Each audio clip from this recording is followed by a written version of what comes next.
S ಆತ್ಮೀಯ ಸ್ಪರ್ಧಾ ಮಿತ್ರರೇ, welcome to clever India academy. Good evening, ಎಲ್ಲರಿಗೂ ನಮಸ್ಕಾರ. ನಾನು Siddu Warad, behind your desires clever India academy. ಇವತ್ತು ವಿಡಿಯೋ ಮಾಡ್ಬೇಕಾದ್ರೆ ಒಂದು ಕಾರಣ ಇದೆ. ಯಾಕಂದ್ರೆ ನಿನ್ನೆ ಪೊಲೀಸ್ ಕಾನ್ಸ್ಟೇಬಲ್ ಹುದ್ದೆಗಳಿಗೆ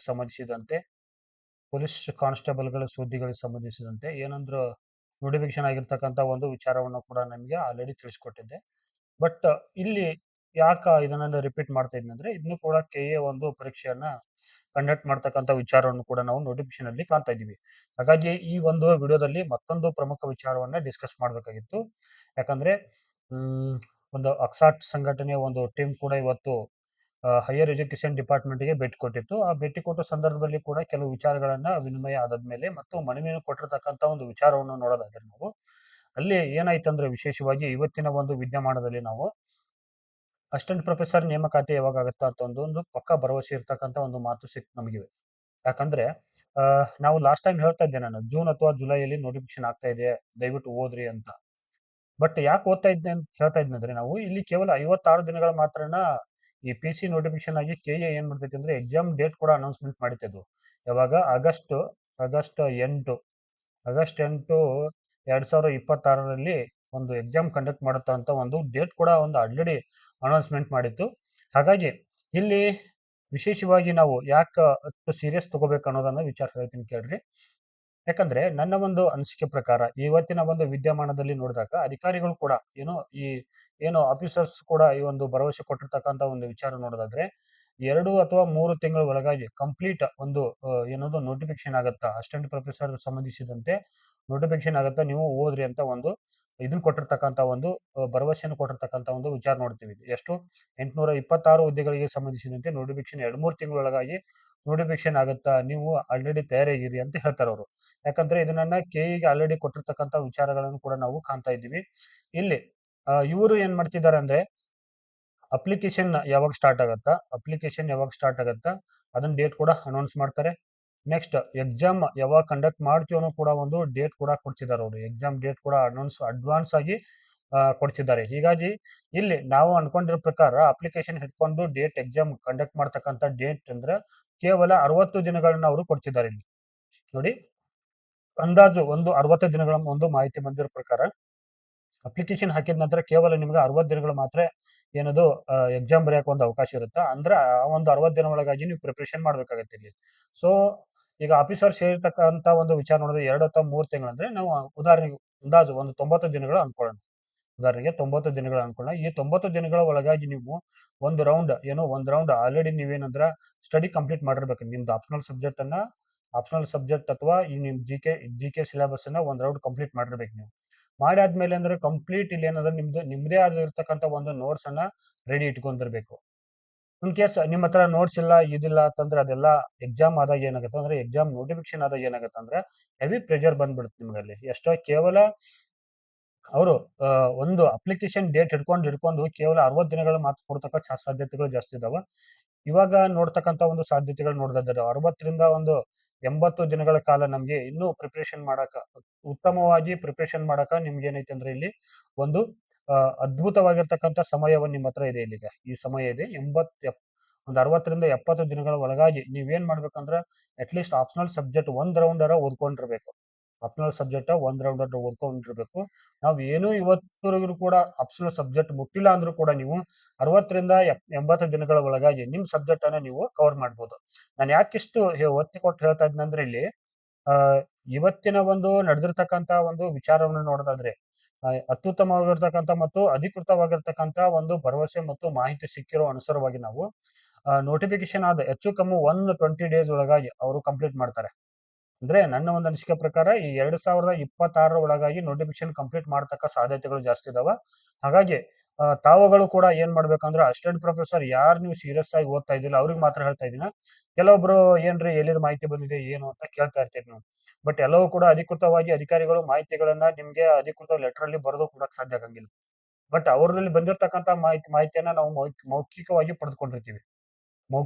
ಪಡೆದುಕೊಂಡಿರ್ತೀವಿ. ಹಾಗಾಗಿ ನನ್ನ ಒಂದು ಸಜೆಷನ್ ಅಂತ ಹೇಳ್ತೀನಿ, ಪ್ರಿಪರೇಷನ್ ಮಾಡೋದು ಬಿಡೋದು ನಿಮಗೆ ಬಿಟ್ಟದೆ. ಯಾಕಂದ್ರೆ ನೀವು ಅಧಿಕೃತವಾಗಿ ಮತ್ತೆ ನೀವು ಅಸಿಸ್ಟೆಂಟ್ ಪ್ರೊಫೆಸರ್ ತಯಾರಿನ ಮಾಡಕತ್ತಿರತ್ತಂದ್ರ, ನೀವು ಓದಾಕತ್ತಿರತ್ತಂದ್ರ ನೀವು ಕಡ್ಡಾಯವಾಗಿ ಇವತ್ತಿನಿಂದ ಹಿಡ್ಕೊಂಡು ಅಟ್ಲೀಸ್ಟ್ ಒಂದು 6 ರಿಂದ 8 ಗಂಟೆಗಳ ಕಾಲ ನಿಮ್ಮ ಸಬ್ಜೆಕ್ಟ್ ಅನ್ನ ಕವರ್ ಮಾಡಲೇಬೇಕು.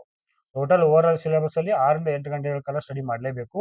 ಅವಾಗ ಮಾತ್ರ ನೋಡ್ರಿ, ಯಾವುದೇ ಸಬ್ಜೆಕ್ಟ್ ಇದ್ರೂ ಕೂಡ ನೀವು ಎಷ್ಟಂದ್ರೆ ಮಿನಿಮಮ್ 10 ಯೂನಿಟ್ಗಳನ್ನಾಗಿ ವಿಂಗಡಣೆ ಮಾಡಿದ್ದಾರೆ. ಅವರು 10 ಯೂನಿಟ್ಗಳನ್ನಾಗಿ ವಿಂಗಡಣೆ ಮಾಡಿದ್ದಾರೆ ಸಿಲೆಬಸ್ ಅಲ್ಲಿ. ಈ ಒಂದು ಯೂನಿಟ್ ಯಾವ ತರ ಇರುತ್ತೆ, ಒಂದು ಯೂನಿಟ್ ಯಾವ ತರ ಇರುತ್ತೆ ಅಂದ್ರೆ ಅದು ಹೆಚ್ಚು ಕಮ್ಮಿ ಒಂದು 15 ದಿನ ಕೂತ್ರು ಮುಗಿಯಲ್ಲ. ಅಂತ ಆಳವಾಗಿರ್ತಕ್ಕಂಥ ಅಧ್ಯಯನವನ್ನ ನೀವು ಮಾಡ್ಬೇಕಾಗತ್ತ. ಹಾಗಾಗಿ ಮೊದಲಿನ ತರ ಏನು ಎಕ್ಸಾಮ್ ಬಂದ ನಾನು ಓದ್ಕೋತೀನಿ ಯಾವಾಗ ಮಾಡ್ತೀನಿ ಅನ್ನೋದನ್ನ ತಲೆಯಿಂದ ತೆಗೆದು ಬಿಡ್ರಿ. ಯಾಕಂದ್ರ ನಮ್ಗೆ ಲೈವ್ ಎಕ್ಸಾಂಪಲ್ ಐತಿ. ಈಗ ಇವು ಕೆಲವೊಬ್ರು ಕಮೆಂಟ್ಗಳನ್ನ ಮಾಡ್ತಿದ್ರೆ, ಏನ್ರಿ ನೋಟಿಫಿಕೇಶನ್ ಆಗಂಗಿಲ್ಲ, ಇನ್ನೂ 1 ವರ್ಷ ಆಗತ್ತ ಅದಂತ ಹೇಳ್ತಿದ್ರಿ. ಇವಾಗ PC ನೋಟಿಫಿಕೇಶನ್ ಆಗಿದೆ. ಇದಕ್ಕೆ ಏನ್ ಉತ್ತರ ನಾನ್ ಕೊಡಲ್ಲ, ನಿಮ್ಗೆ ಉತ್ತರ ಆಲ್ರೆಡಿ ಸಿಕ್ಕಿದೆ ಅನ್ಕೋತೀನಿ. ಸಾಧ್ಯದ ಮಟ್ಟಿಗೆ ಒಂದು ಸ್ವಲ್ಪ ಸೀರಿಯಸ್ ತಗೊಂಡ್ಬಿಡ್ರಿ. ಜೀವನದಾಗ ಇರ್ತಕ್ಕಂಥ ಅವಕಾಶ ಒಂದು ಅವಕಾಶ ಇದೆ ನಿಮಗಿದೆ. ಐ ಥಿಂಕ್ ಇನ್ನು ಮುಂದೆ ಅಸಿಸ್ಟೆಂಟ್ ಪ್ರೊಫೆಸರ್ ನೋಟಿಫಿಕೇಶನ್ ಆಗೋದು ತುಂಬಾ ಕಷ್ಟ. ಅದರಲ್ಲಿ ಈ ಸಲ ಏನಿದೆ 826 ಹುದ್ದೆಗಳು. ಮುಂಚೆ ಎಷ್ಟಿತ್ತು? 1242 ಹುದ್ದೆಗಳಿತ್ತು. ಬರ್ಬರ್ತಾ ಕಡಿಮೆ ಆಗ್ತಾ ಇದೆ. ಈಗ ಸಂಖ್ಯೆ 400 ಕಡಿಮೆ ಆಯ್ತು. ಮುಂದೊಂದ್ ದಿನ ಏನಾಗುತ್ತೆ ಅಂದ್ರೆ ನಿಮ್ಗೆ 100, 200 ಕರೆದು ಬಿಡ್ತಾರಾಗ. ಎಲ್ಲಿ ಅಂತ ಕಾಂಪಿಟೇಷನ್ ಮಾಡ್ತೀರಿ ಅವಾಗ? ಸಾಧ್ಯ ಇಲ್ಲ. ಹಾಗಾಗಿ ಯಾರು ಓದ್ತಾ ಇದ್ರು, ಸೀರಿಯಸ್ ಆಗಿ ಓದ್ತಾ ಇದ್ರಲ್ಲ, ನೀವೆಲ್ಲರೂ ಕೂಡ ಏನ್ ಮಾಡ್ರಿ, ಅಸಿಸ್ಟೆಂಟ್ ಪ್ರೊಫೆಸರ್ ಸೀರಿಯಸ್ ಆಗಿ ಓದೋರು ನಾನು ಮಾತ್ರ ಕಿವಿ ಮಾತುಗಳನ್ನ ಹೇಳ್ತಾ ಇದ್ದೀನಿ. ಇಲ್ಲಿ ನೆಕ್ಸ್ಟ್ ಏನಂದ್ರೆ, ನೀವು GK ಪ್ರಿಪರೇಷನ್ ಕೂಡ ಇವಾಗಿಂದನೇ ಮತ್ತೊಮ್ಮೆ ಏನೂ ಮಾಡಿಲ್ಲ ಅಂದ್ರೂ ಕೂಡ ನೀವು ಅಟ್ಲೀಸ್ಟ್ ಈ GK ಪ್ರಿಪರೇಷನ್ಗೆ 2 ಅವರ್ ಕೊಡ್ಲೇಬೇಕು. 2 ಗಂಟೆಗಳ ಕಾಲ GK ಓದ್ಲೇಬೇಕು. ಅವಾಗ ಮಾತ್ರ ನಿಮ್ದು ಒಂದು 30 ರಿಂದ 35 ಮಾರ್ಕ್ಸ್ಗಳ ತೆಗಿಯಕ್ಕೆ ಸಾಧ್ಯತೆ ಐತಿ ಇಲ್ಲಿ. ಸೊ ಈ GK ಅಲ್ಲಿ ವಿಶೇಷವಾಗಿ ನೀವು ಕರೆಂಟ್ ಅಫೇರ್ಸ್ ಕೂಡ ಇವತ್ತಿನಿಂದ ಓದಕ್ ಸ್ಟಾರ್ಟ್ ಮಾಡ್ರಿ. ಯಾರ ಹತ್ರ ನೀವು ಯಾರು ಓದ್ತಿಲ್ಲ ಅಂದ್ರೂ ಕೂಡ ಅಟ್ಲೀಸ್ಟ್ ಪ್ರಜಾವಾಣಿ ಪೇಪರ್ ಓದ್ಕೊಡ್ರಿ.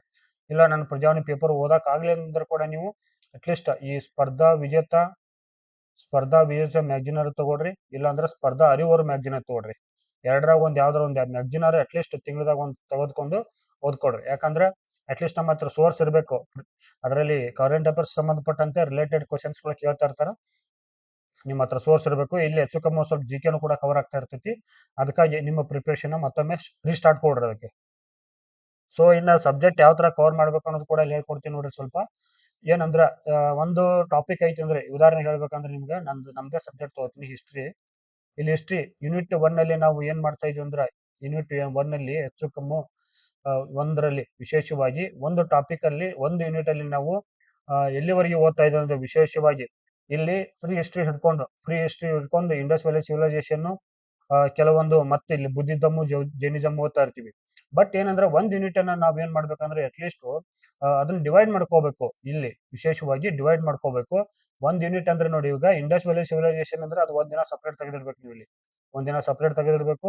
ಇದಕ್ಕೆ ಏನ್ ಮಾಡಂದ್ರೆ 2-3 ತಾಸು ವರ್ಕ್ ಓದ್ಬೇಕು, ಮತ್ತೆ 1 ಅವರ್ ನೋಟ್ಸ್ ಮಾಡ್ಬೇಕು. ನೀವು ದಿನಾಲು 4 ತಾಸು ಒಂದ್ ಟಾಪಿಕ್ ಮೇಲೆ ಕೊಟ್ರೆ ಏನಾಗುತ್ತೆ ಅಂದ್ರೆ ನಿಮ್ಮ ಅಧ್ಯಯನ ಪರಿಪೂರ್ಣ ಆಗುತ್ತಾ.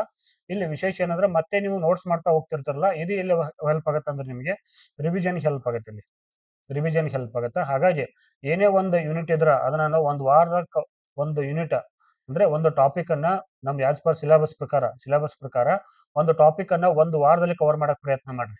ಒಂದು ವಾರದಲ್ಲಿ ಕವರ್ ಮಾಡಕ್ ಮಾಡ್ರಿ. ಸಾಧ್ಯ ಆದ್ರೆ ನಿಮಗೆ ಈಗ ಒಂದು ವಾರದಾಗ ಒಂದು ಸಬ್ಜೆಕ್ಟ್ ಒಂದು ಟಾಪಿಕ್ ಕವರ್ ಮಾಡಿದ್ರೆ ಮಿನಿಮಮ್ ಒಂದು ತಿಂಗಳಲ್ಲಿ ನಾಲ್ಕು ಯೂನಿಟ್ ಅಥವಾ ಟಾಪಿಕ್ ಗಳು ಕವರ್ ಆಗ್ತಾವೆ. ನಿಮ್ಗೆ ಏನಾದ್ರು ಸಾಧ್ಯತೆ ಇದ್ರೆ 5 ಯೂನಿಟ್ ಕವರ್ ಮಾಡ್ರಿ. ಅಂದ್ರೆ 60 ಡೇಸ್ ನಿಮ್ ಟೈಮ್ ಟೇಬಲ್ ನಿಮ್ ರೆಡಿ ಮಾಡ್ಕೊಳ್ಳೇಬೇಕು. ನೀವು 60 ಡೇಸ್ ಒಳಗೆ ಏನ್ ಮಾಡ್ಬೇಕಂದ್ರೆ ನಿಮ್ ಸಿಲೆಬಸ್ ಕಂಪ್ಲೀಟ್ ಮಾಡ್ಲೇಬೇಕು. ನೀವು 60 ಡೇಸ್ ಆದ್ಮೇಲೆ ನಿಮ್ಗೆ ಇನ್ ಕೇಸ್ ಸ್ವಲ್ಪ ನೋಟಿಫಿಕೇಶನ್ ಬೇಗ ಆದ್ರೂ ಕೂಡ ಸಮಸ್ಯೆ ಇರಲ್ಲ. ಯಾಕಂದ್ರೆ ನಿಮ್ಮ ಹತ್ರ ಆಲ್ರೆಡಿ ಒಂದು ಸ್ಟ್ಯಾಂಡರ್ಡ್ ನೋಟ್ಸ್ ಇರುತ್ತೆ. ಈ ನೋಟ್ಸ್ ಗಳ ಮೂಲಕ ಏನ್ ಮಾಡಬಹುದು ಅಂದ್ರೆ ನೀವು ರಿವಿಷನ್ ಮಾಡ್ತಾ ಹೋಗ್ಬಹುದು. ಅದ್ರ ಜೊತೆ ವ್ಯಾಲ್ಯೂ ಅಡೆಡ್ ಆಗಿ ಏನ್ ಮಾಡ್ಬೇಕಂದ್ರೆ, ನೀವು ಒಂದು ಟಾಪಿಕ್ ಅನ್ನ ಒಂದು ವಾರದಲ್ಲಿ ಕವರ್ ಮಾಡಿರ್ತ ಅನ್ಕೊಡ್ರಿ.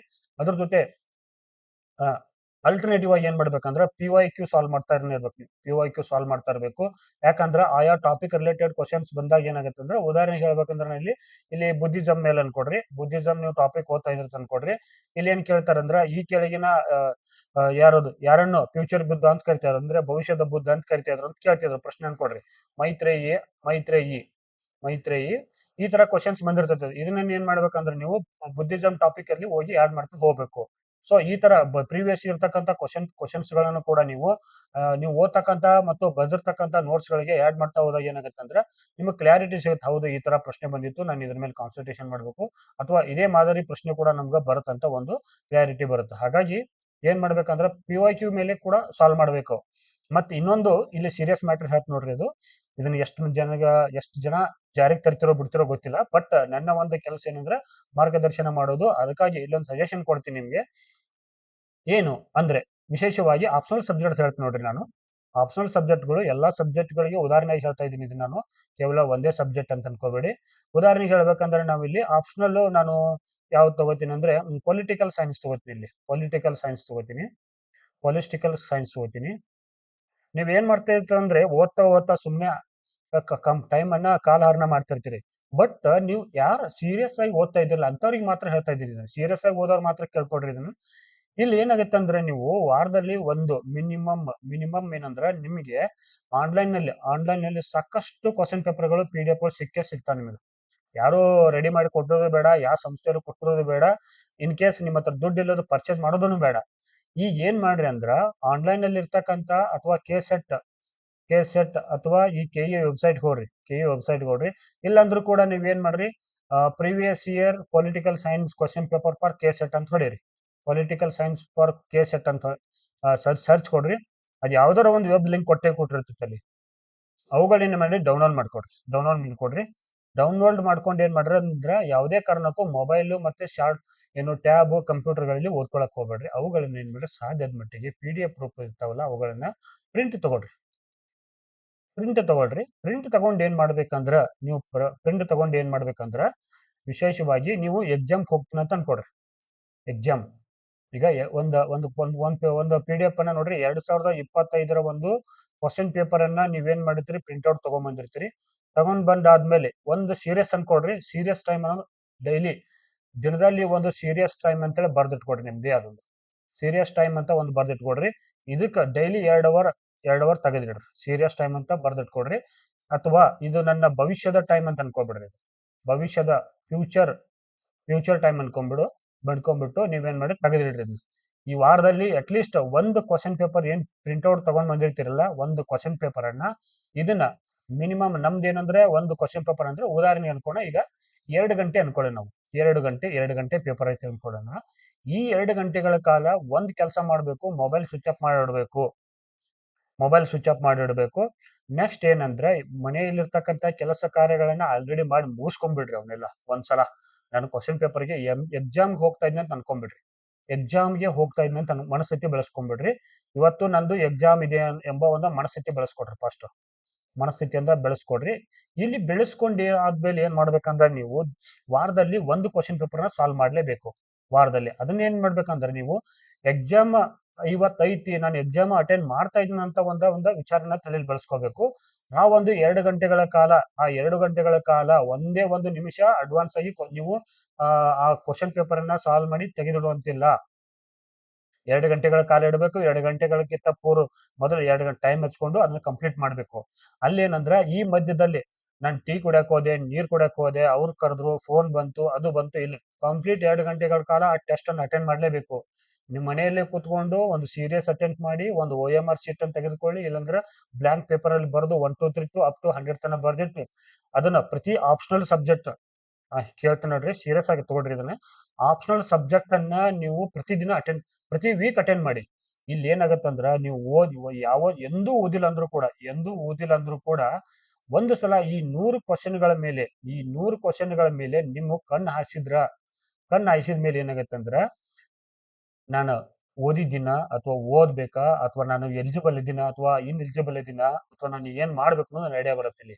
ಅಂದ್ರೆ ಉದಾಹರಣೆಗೆ ಹೇಳ್ಬೇಕಂದ್ರೆ ಒಂದು ಟಾಪಿಕ್ ಅಲ್ಲಿ ಏನಂದ್ರೆ ಕಮಾಂಡ್ ಜಾಸ್ತಿ ಇರುತ್ತೆ, ಮತ್ತೊಂದು ಟಾಪಿಕ್ ಬೋರ್ ಇರ್ತೈತೆ. ಅಲ್ಲಿ ಕ್ವಶನ್ಸ್ ಗಳು ಮಿಸ್ ಆಗ್ತಿರ್ತಾವ. ಸೊ ಅದಕ್ಕೆ ಏನ್ ಮಾಡ್ಬೇಕಂದ್ರೆ ನೀವು ಸೀರಿಯಸ್ ಆಗಿ ತೆಗೆದುಕೊಂಡು ಆ 2 ಗಂಟೆಗಳ ಕಾಲ ಇರ್ತಕ್ಕಂತ ಸಮಯವನ್ನ ಕಂಪ್ಲೀಟ್ ಕ್ವಶನ್ ಪೇಪರ್ ಅಟೆಂಡ್ ಮಾಡಿದಾಗ ಏನಾಗುತ್ತೆ ಅಂದ್ರೆ ಯಾವ ಏರಿಯಾದಾಗ ನೀವು ಎಲ್ಲಿ ವೀಕ್ ಇದ್ರಿ, ಎಲ್ಲಿ ಸ್ಟ್ರಾಂಗ್ ಇದ್ರಿ, ನಾನು ಏನ್ ಇಂಪ್ರೂವ್ಮೆಂಟ್ ಮಾಡ್ಕೋಬೇಕು, ಅದಕ್ಕೊಂದ ಮಾರ್ಗದರ್ಶನ ಸಿಕ್ಕಂಗಾಗತ್ತೆ ನಿಮ್ಗೆ ಅಲ್ಲಿ. ನಿಮ್ಮ ವೇನ ನೀವೇ ಕಂಡ್ಕೊಳ್ಬಹುದು. ಹಾಗಾಗಿ ವಾರದಲ್ಲಿ ಒಂದು ಪೇಪರ್ ಅನ್ನ ಕಡ್ಡಾಯವಾಗಿ ಸಾಲ್ವ್ ಮಾಡ್ತಾ ಹೋಗ್ಬೇಕು. ಅದು 100 ಕ್ವಶನ್ಗಳಿಂದ ಇರ್ತಕ್ಕಂಥ ಒಂದು ಕ್ವಶನ್ ಪೇಪರ್ ಇರಲಿ. ಅದನ್ನ ಕೆ-ಸೆಟ್ ತಗೊಳ್ರಿ, ಇಲ್ಲ NET ತಗೊಳ್ರಿ, ಅಥವಾ ಬೇರೆ ರಾಜ್ಯದ ಯಾವ್ದಾರ ಅಸಿಸ್ಟೆಂಟ್ ಪ್ರೊಫೆಸರ್ ಕ್ವಶನ್ ಪೇಪರ್ ಇದ್ರೆ ಅದನ್ನಾರು ತಗೊಳ್ರಿ. ಒಟ್ಟಲ್ಲಿ ಏನ್ ಮಾಡ್ಬೇಕಂದ್ರೆ ವಾರದಲ್ಲಿ ಒಂದು ಕ್ವಶನ್ ಪೇಪರ್ ಅನ್ನ ಕುಂತು ಅದನ್ನು 2 ಗಂಟೆಗಳ ಕಾಲ ಸೀರಿಯಸ್ ಆಗಿ ಅಟೆಂಡ್ ಮಾಡಿದಾಗ ನಿಮ್ಮ ಒಂದು ಪ್ರಿಪರೇಷನ್ ಮಟ್ಟ ಎಲ್ಲೈತಿ, ನೀವೇನ್ ಮಾಡ್ಬೇಕು ಅನ್ನೋದ ಕಂಪ್ಲೀಟ್ ಆಗಿರ್ತಕ್ಕಂಥ ಒಂದು ಐಡಿಯಾ ಸಿಗುತ್ತೆ. ಹಾಗಾಗಿ ನನ್ನ ಸಜೆಷನ್ ಇಷ್ಟೇ. ಒಂದು ಇವತ್ತಿನ ಒಂದು ಬಂದ ಮಾಹಿತಿ ಪ್ರಕಾರ ಹೆಚ್ಚು ಕಮ್ಮಿ 2 ರಿಂದ 3 ತಿಂಗಳ ಒಳಗಾಗಿ ಕಂಪ್ಲೀಟ್ ಒಂದು ಪ್ರೊಸೆಸ್ ನಡೀತಾ ಇರ್ತೈತಿ. ಅವ್ರು ಹೇಳಿದ ಪ್ರಕಾರ 2026 ಒಳಗಾಗಿ ನೋಟಿಫಿಕೇಶನ್ ಕಂಪ್ಲೀಟ್ ಮಾಡ್ತಕ್ಕಂಥ ಸಾಧ್ಯತೆಗಳಿದಾವು. ಹಾಗಾಗಿ ನೀವು ಇವತ್ತು ಏನು ಓದಿಲ್ಲ ಅಂದ್ರೂ ಕೂಡ ಒಂದು 60 ದಿನಗಳ ಒಂದು ಟೈಮ್ ಟೇಬಲ್ ಹಾಕೊಳ್ಳಿ. ಆ ಟೈಮ್ ಟೇಬಲ್ ಒಳಗೆ ಸಿಲೆಬಸ್ ಕಂಪ್ಲೀಟ್ ಮಾಡ್ಕೊಂಡು ವಾರದಲ್ಲಿ ಒಂದು PYQ ಸಾಲ್ವ್ ಮಾಡ್ರಿ. Previous year question paper solve ಮಾಡಿ, ಅದು ಸೀರಿಯಸ್ ಆಗಿ ಮಾಡಿ. ಅವಾಗ ಏನಾಗುತ್ತೆ ಅಂದ್ರೆ ನಿಮ್ಗೆ ಒಂದು ಐಡಿಯಾ ಸಿಗುತ್ತೆ. ನೆಕ್ಸ್ಟ್ ಏನಂದ್ರ ಈ ಅವಕಾಶ ಜೀವನದಾಗ ಇದೊಂದೇ ಸಲ ಅನ್ಕೊಂಡ್ಬಿಡ್ರಿ. ಇದೊಂದೇ ನಿಮಗಿಲ್ಲಿ. ಸೊ ಹಾಗಾಗಿ ಎಲ್ಲರೂ ಕೂಡ ಸೀರಿಯಸ್ ಆಗಿ ಅಟೆಂಡ್ ಮಾಡ್ರಿ. ಈಗ ಆಲ್ರೆಡಿ PC ನೋಟಿಫಿಕೇಶನ್ ಆಗೈತಿ. ಇದ್ರ ಜೊತೆ ಈಗ ನೆಕ್ಸ್ಟ್ ಇನ್ನು VO ನೋಟಿಫಿಕೇಶನ್ ಐತಿ. ಈಗ ಅದ್ರ ಜೊತೆ ಕೆಲವು PDO ನೋಟಿಫಿಕೇಶನ್ ಆಗುತ್ತೆ ಅಂತ ಕೂತಿದ್ದಾರೆ. ಬಟ್ ಇದು ಯಾಕೋ ಡೌಟ್. ಬಟ್ ಅದ್ರ ಜೊತೆ ಇನ್ನು DRPC ಅದು ಬೇರೆ ಬೇರೆ ಆಗ್ತಿದಾವೆ. ಬೇರೆ ಬೇರೆ ಡಿಪಾರ್ಟ್ಮೆಂಟ್ಗಳಲ್ಲಿ ಬೇರೆ ಬೇರೆ ಸಾಕಷ್ಟು ನೋಟಿಫಿಕೇಶನ್ ಕೈಯಾಗಿದಾವ. ಅದ್ರ ಜೊತೆ GPST HS ಆಗೋ ಸಾಧ್ಯತೆ ಜಾಸ್ತಿ ಐತಿ. ಸೊ ನೀವು ಸೀರಿಯಸ್ ಆಗಿರ್ರಿ. ಮತ್ತೆ ಇದ್ರ ಜೊತೆ PU ಕಾಲೇಜು ಆಗೋ ಸಾಧ್ಯತೆ ಐತಿ ಈಗ. ಬಟ್ ನನ್ನ ಒಂದು ಅನಿಸಿಕೆ ಪ್ರಕಾರ ಅಸಿಸ್ಟೆಂಟ್ ಪ್ರೊಫೆಸರ್ ಬೇಗ ಆಗುತ್ತಾ. ಸೊ ನೀವೆಲ್ಲರೂ ಕೂಡ ಸೀರಿಯಸ್ ಆಗಿ ಅಟೆಂಡ್ ಮಾಡಿ. ನಿಮ್ಮೆಲ್ಲರೂ ಕೂಡ ಒಳ್ಳೇದಾಗಲಿ ಅಂತ ಬಯಸ್ತೀನಿ. ಮುಂದಿನ ಒಂದು ವಿಡಿಯೋದಲ್ಲಿ ಸಿಗೋಣ. ಈ ಒಂದು ವಿಡಿಯೋ ನೋಡೋದಕ್ಕಾಗಿ ನಿಮ್ಮೆಲ್ಲರೂ ಕೂಡ ಧನ್ಯವಾದಗಳು. ಶುಭ ದಿನ.